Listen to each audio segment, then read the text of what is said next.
বন্ধুরা, গল্পটা যদি ভালো লাগে তাহলে লাইক, কমেন্ট আর চ্যানেল সাবস্ক্রাইব করতে ভুলবেন না।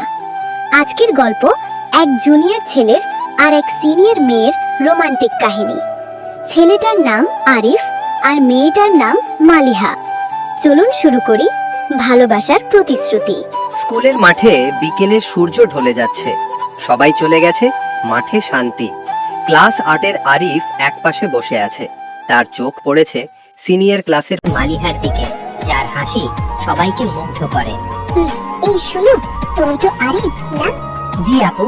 তোমার আঁকা পোস্টারটা দারুণ হয়েছে। সত্যি বলছি, আমি মুগ্ধ। ধন্যবাদ আপু, আমি চেষ্টা করি শুধু। তুমি অনেক লাজুক মনে হয়। সবাই বলে আমি ছোট, তাই কথা কম বলি। ছোট হলেও মন বড় বোঝা যায়। তুমি ভালো ছেলে। বৃষ্টির একটি বিকেল, সবাই বাড়ি গেছে। মাঠে শুধু